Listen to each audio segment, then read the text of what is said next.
Magandang araw. Ako nga pala si Binibining siya Nakabustor at ngayon ay aking tatalakayin ang mga gamit ng wika. Ano nga ba ang wikang Pilipino? Ang wikang Pilipino ay maaaring ikumpara natin sa isang salamin na naglalarawan ng kultura ng ating bansa, pati na rin bilang puso ng ating bayan, dahil sa nasyonalismong ibinibigay nito sa mga mamamayang Pilipino. Ano-ano nga ba ang mga gamit ng wika? Base sa aking nabasa, sa aking pananaliksik, may 7 gamit ng wika. Instrumental, regulatoryo, interaksyonal, personal, yorestiko, imahinatibo, at representasyonal. Una ay ang instrumental. Ang wika ay nagsisilbing kasangkapan kapag ang nagsasalita ay nangangailangan ng tulong, impormasyon, o kailangang ipaalam ang isang bagay sa iba. Maaari rin itong gamitin para magbigay ng patnubay, magkwento, magturo, o magbahagi ng kaalamang nakakatulong sa iba. Halimbawa na lamang ay ang pagtuturo. Sa paaralan, ang pagtuturo ng ating mga guro sa atin, ito ay isang halimbawa ng instrumental na gamit ng wika. Susunod naman ay ang regulatoryo.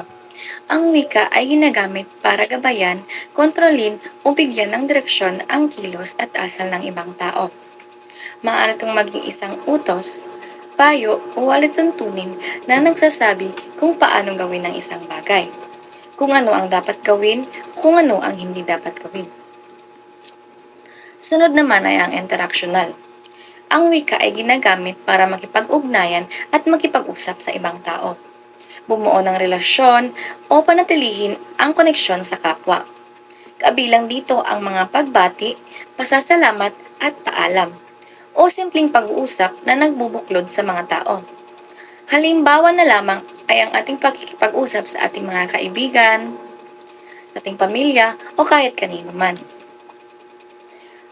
Sunod ay ang personal. Ang wika ay ginagamit para ipahayag ang sariling opinyon, damdamin o kaisipan. Karaniwang informal ito at walang tiyak na istruktura. Halimbawa ng personal na gamit ng wika ay ang pagsusulat ng journal. Dito ay maibabahagi mo kung ano ang nangyari sa iyong araw or pwede mo ring ibahagi ang iyong damdamin. Susunod ay ang yorestiko. Ang wika ay ginagamit para maghanap at makakuha ng bagong kaalaman. Karaniwang mga mapagkakatiwalaang pinagmulan tulad ng mga aklat, pananaliksik, eksperimento o mga balita sa telebisyon o dyaryo ang ginagamit para sa ganitong layunin. Halimbawa ay ang panonood natin ng balita sa telebisyon upang makakuha ng mga bagong kaalaman. Ito ay isang halimbawa ng yorestiko na gamit ng wika. Sunod ay ang imahinatibo na gamit ng wika. Ang wika ay ginagamit para lumikha at ipahayag ang mga kaisipang galing sa imahinasyon. Halimbawa na lamang ay ang paggawa o pagsusulat ng isang tula gamit ang imahinasyon o damdamin. Halimbawa, nagsulat ka ng isang tula patungkol sa pag-ibig. Iyan ay isang halimbawa ng imahinatibo na gamit ng wika.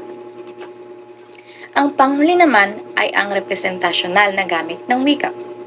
Ang wika ay ginagamit para magbigay ng tumpak at organisadong impormasyon sa pamamagitan ng pagsasalita o pagsusulat. Kabilang dito ang pagsusulat ng mga sanaysay, thesis, papel na pang-research, paggawa ng ulat o pagtuturo sa mga estudyante. At iyon ang 7 gamit ng wika. Ulitin natin sa simula. Instrumental, regulatoryo, interaksyonal, personal, yorestiko, imahinatibo at representasyonal. Yun lamang, maraming salamat. Sana ay meron kayong natutunan sa aking pag-uulat.